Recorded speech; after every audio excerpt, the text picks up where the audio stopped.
can't do without ya. Me no want do without ya. Whoa, whoa, me no want do without ya. Me no want. Cause you are my queen, living the dream. Anything my ask, you want do it for me. But me nah make that stop me. Bad mind wants me broke like crockery. Them now want see my life sweet like that gray. So me nah achieve my dream, you try watch me. Put up your hand them if you ever feel hurt. Put up your hand them if you feel less work. If all the things that when you try never work. If you feel like you want waste time. You know what I'm saying, man? Alright. First to the face here, the voice today, don't know say a kogency, but a kogency rocks. Johnny! And today, hold on. Yeah. And today, we have, what do we have? London 2011 Riots, the real life purge. Now, you can see anytime there's like a serious topic in a video, like worldwide news, like YouTube always decide to put some like a Wikipedia, encyclopedia, something at the bottom. Like if you make any videos on the like the pandemic, oh shit, certain words I can't say. On the 19 lockdown. Yeah, that's what I'm talking about. Any videos on that, you're gonna get one of these things. Any videos on like slavery or probably not slavery, but like UFOs, any video on UFOs, you're getting one of these things. Anyway, I just wanted to say, like, I only see this when it's like a serious topic in the video. You know what I'm saying? So today's video is a serious video, you know what I'm saying? So I don't want to waste any time, you know. I just want to jump into it. London 2011 Riots, real life purge. Let's hear what go on, bro. Before we jump into it, hit the like button, jump into the comments, and subscribe.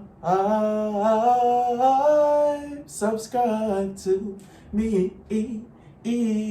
Subscribe, and let's jump into the video. Summer of 2011 was a wild time in the UK. A young father was shot to death by police, and the community outcry after was one that no one expected. Today, we're going into the London 2011 riots. Oh yeah, that was after them shoot Mark Duggan now, Bando K father. But you see how the world's small? I know Bando K is out here like doing the mad thing. You see what I say, rapping wise and you know gang shit and all of that.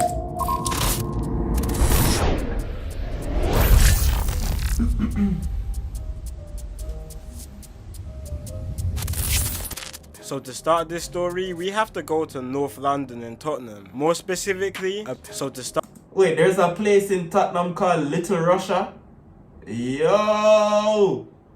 Now, make me know say the Tottenham man never link up with the Russian them. What you say? To start this story, we have to go to North London in Tottenham. More specifically, a big housing project inside Tottenham called Broadwater Farm Estate. The housing project is quite notorious for its rich history of gang activity in the area. Nowadays, the estate is known to be the birthplace of a big rap collective called OFB. But before OFB, the area was known to be the origin of a notoriously dangerous gang called the Tottenham Man. A gang which had had one of the most deadly feuds in London history with an East London gang called Hackney Boys. But in the 2000s, the Tottenham Mandem splintered into several different batches across London, with different blocks and areas in Tottenham rolling with different names, which is when a group of friends from the Broadwater Farm Estate started calling themselves Star Gang. A well-known member of Star Gang was a man called Mark Duggan, who is actually the father of a well-known drill rapper who goes by the name of Bando K. Mark Duggan grew up on the Broadwater Farm Estate and was a very loved and respected person. Yo, imagine how different life would be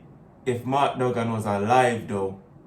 Like imagine how the streets would have been like, imagine like the aura around OFB and Bando K, everybody like, just imagine if Mark Duggan is still alive, bro. Like and a lot of the Tottenham man them did still like, you know, outside and you know. I don't know, I feel like the drill scene would have been like way different, like it would have been way bigger. You see me I say, but because so much man are got jail and so much man are dead, that's why the drill scene are dead.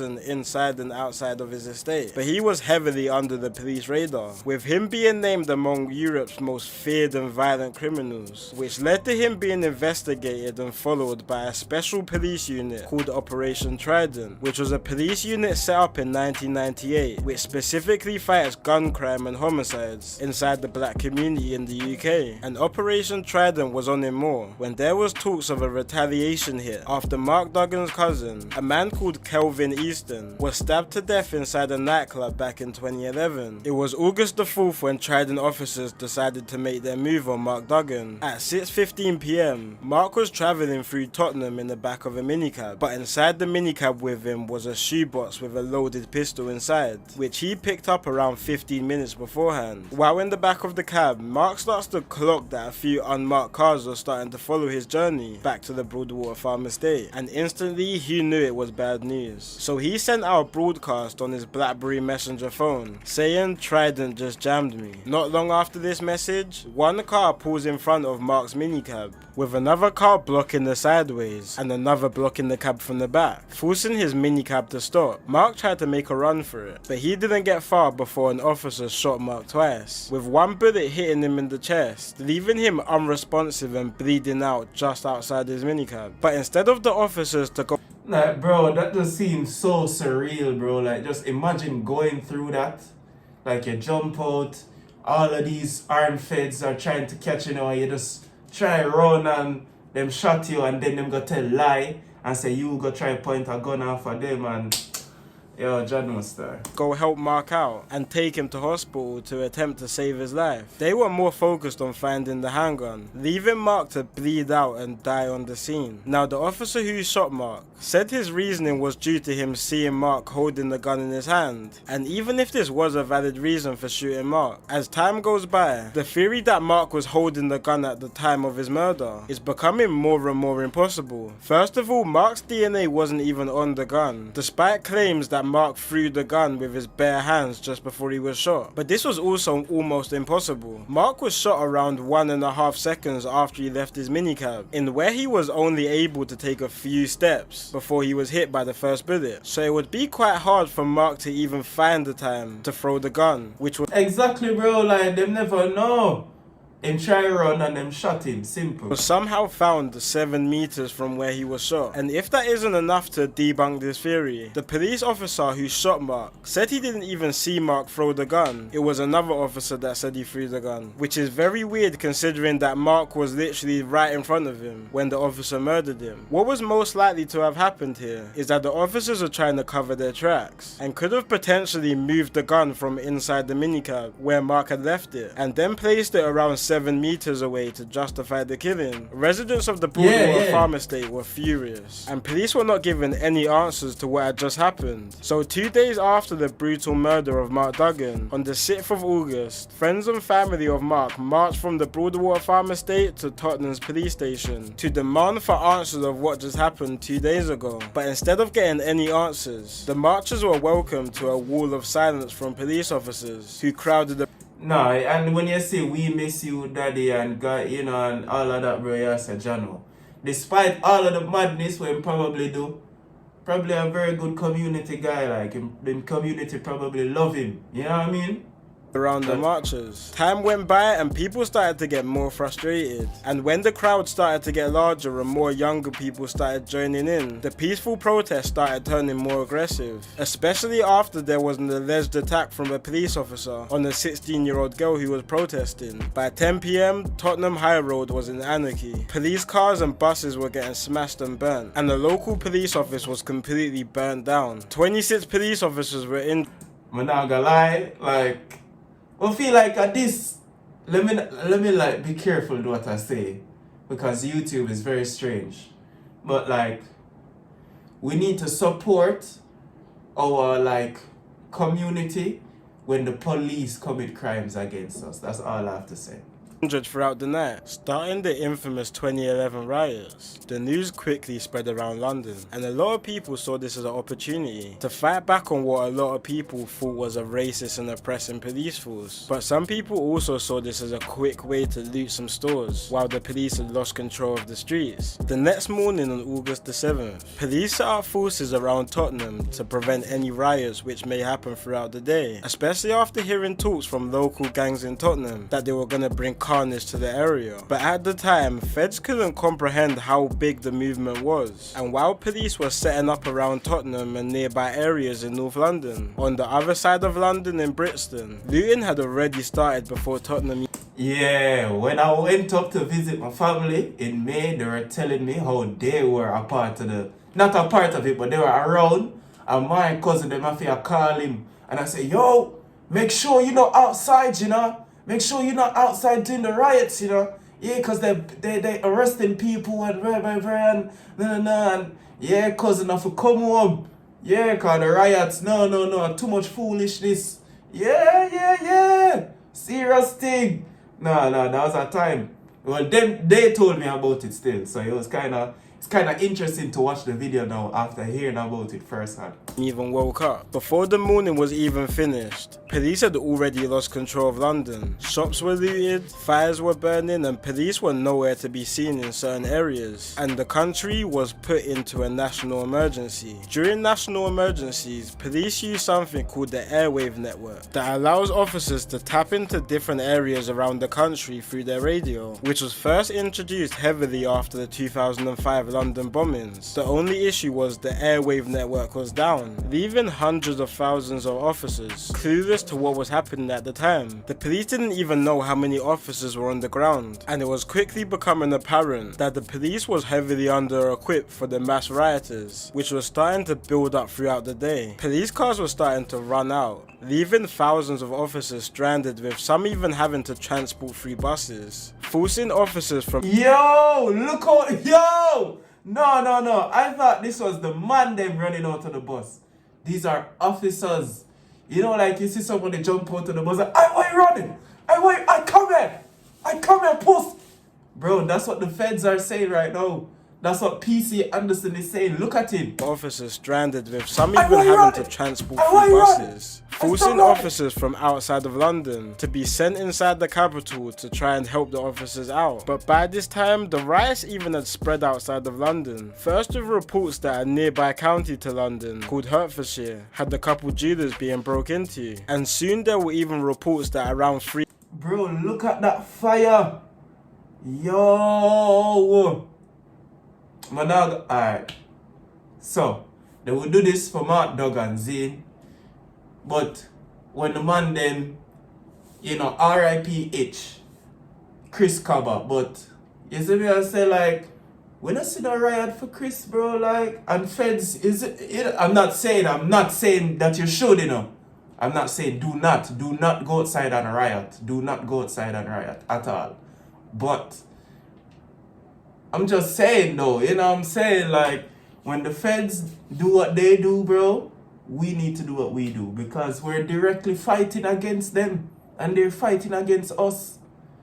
Come on, bro, it's out. Hey. 3 hours away from London in Birmingham, a police station was in flames. The whole country was in anarchy and no one knew what to do, forcing shops to completely close down, leaving streets completely empty except from looters. This was the real life purge. And more than an hour from Tottenham in Croydon, on the 8th of August, 9:20 p.m, the first casualty of the riots was caught, a young father of 4 called Trevor Ellis. This night was one of the most violent and lawless nights of the riots, and Croydon at the edge of South London was becoming a hotspot for looters. This was when Trevor Ellis and 2 of his friends, who were from an area called Brixton Hill in South London, took a— No! That's where I was staying, blood. He's from the ends. Bro, he's from the hill. Let me tell you about hilltop badness.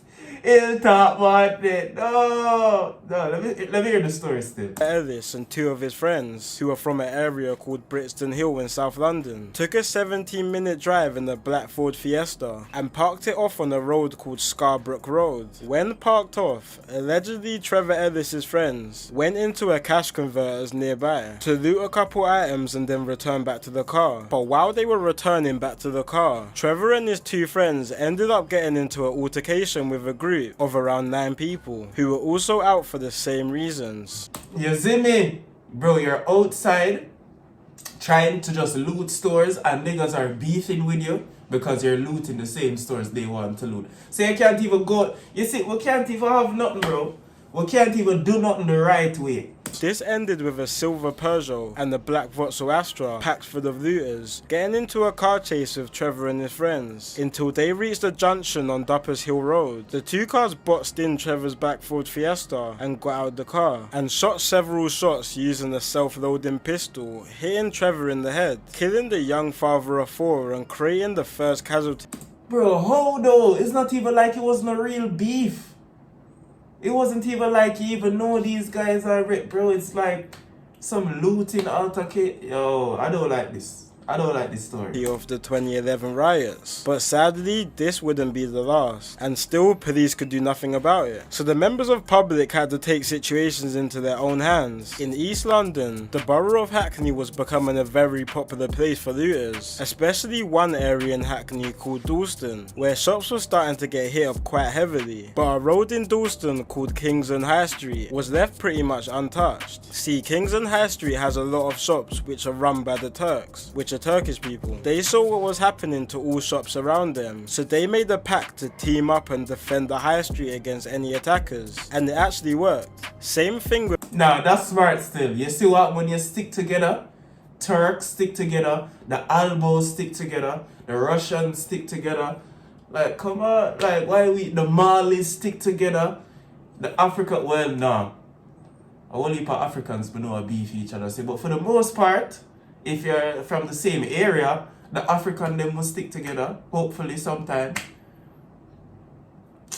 Bro, the man them just need to fix up, dog. With an area in South London called Elton. Locals from the area, mostly fans of a local football team called Millwall, got together and started Millwall, fuck 'em up! patrolling the streets, protecting their local shops. And the same thing was happening all the way on the other side of England, in the city of Birmingham. Local Asian shop owners and families gathered up to protect their area called Winson Green. The day was August 10th, and around 50 to 100 Asian people, armed with sticks and bricks, were out waiting for anyone who would loot any shops in the area. But throughout the night, cars started passing by looking for trouble, which ended with a car driving more than 40 miles per hour into a crowd, killing 3 men defending their Jesus Christ. Bro, this is what I don't like, bro. There's no gang beef in this. This is just anarchy. Why are you driving into a crowd of people defending their own store? That makes no sense. Local territory. Next day back in London, sadly another life was lost to the riots. A 68-year-old called Richard Bowles died in St Mary's Hospital after a 3-day fight on life support. A few days before this, on August the 8th, Ealing in West London was under fire, just like everywhere else in London, and groups of looters started gathering around the area, setting alight shops and looting them, right in front of herds of officers that could do nothing. This was when... Bruv! These guys are just outside doing, like, he's showing his face clearly. Showing his build, showing the clothes, everything. They just don't care. Shops and looting them, right in front of herds of officers that could do nothing. This was when Richard approached the group and had a dialogue with them, which till now no one really knows what was said. After this, Richard attempted to stamp out a fire which had started in a rubbish bin. But while Richard was stamping it out, a rioter struck Richard in the head, knocking him out cold. Several officers saw this. Alright, I can't feel sorry for you, sir. Like you see, total anarchy going on outside and you want to go save it. You're a fucking idiot. Sorry. But couldn't get... Sorry, I shouldn't say that. Sorry, let me not say that. I'm so sorry I said that. I'm so sorry. YouTube, I'm sorry. I didn't mean it. To Richard with a large group of people fighting back officers who tried to get close to him, until riot shield officers managed to back off the rioters and shield him until paramedics took Richard away. CCTV footage even picked up that rioters even pickpocketed his wallet and phone while he was laying down unconscious in a pool of blood, and sadly a few days after he was pronounced dead. No, but the thing is, bro, like, you had the choice to walk home. You did not have to get involved. You didn't. And you chose to, so. But while all this was going on, a control room in Lambeth in South London was watching everything, with thousands of cameras set up across London being monitored by senior officers in the room, with phone calls alongside social media platforms being watched by riot suspects. Back in 2011, the whole of London was locked in on a messaging platform called BlackBerry Messenger, which was a messaging software exclusive to a phone called Blackberries, which literally everybody had at the time, and this was a big way. Yo, so you tell me, say, in a BB, this happened in BB days, so the man them is sending out BB broadcasts like, yo, forward, let's go loot up Ray today. And everybody would just go out, then we'll get the ping, get the broadcast for them BB, probably a Pearl, or, you know what I'm saying, one of the thick one them, you see me? And then everybody just, alright. So feds can easily track this now. Police caught a lot of rioters in the act, intercepting messages and statuses of planned looting and chaos, which ended with more than 3,000 arrests connecting to the riots. And the judges were not playing with the sentences. They were really trying to prevent this from happening again, so dished out some of the harshest sentences the UK had seen in a while. A woman who wasn't even part of the riots, but received a pair of shorts which was stolen during the riot. Oh yeah. My cousin then tell me about that too. So my cousin go get her shoes in, and the mother asked him where are the shoes from. And Mumsy knows that the shoes were stolen in the riots. So you know what Mumsy did? Mumsy take the shoes and dash them away. Cause Mumsy said, no, you're not gonna make police come up in here and arrest us for having stuff stolen in the riots. You're not gonna do that. No. You know what I'm saying? So yeah, that's true. Received a 5-month sentence in prison, which is crazy. Overall, the 2011 riots was a chaotic time, and more than a decade later from the riots, people say nothing's really changed. Quite recently, we have even seen another— I just spoke about this. Let's see what you have to say though. Issue of a police killing another unarmed black man called Chris Cabba, and it all just seems like history is repeating itself again, but that's a story for another day. It's been your boy Kid Nerd, and peace. Bro, I literally just spoke about Chris, bro. And then, so why you say history repeating itself? Is there retaliation or riots or something going on for that? Because I don't know about it. But if there is, let me know in the comments. But yeah, I think this is like the second or third video we've watched covering the London riots. And I think everyone who watch will get some different information, bro. So I like them, you know what I mean? I like this video. Let me know if you like it, let me know if you don't like it, let me know why, and let me know what else you want to see me react to in the comments below. Hit the like button, jump into the comments, and subscribe to me. Gotta say that at this moment, guys. Best. Can't do without ya. I don't want to do without ya. Whoa. I don't want to do without ya. I don't want. Cause you are my queen, living the dream. Anything my ask, you want do it for me. But me nah make that stop me. Bad mind wants see me broke like crockery. Them now want see my life sweet like that gray. So me nah achieve my dream, you try watch me. Put up your hand them if you ever feel hurt. Put up your hand them if you feel less work. If all the things that you try never work, if you feel like you want waste time.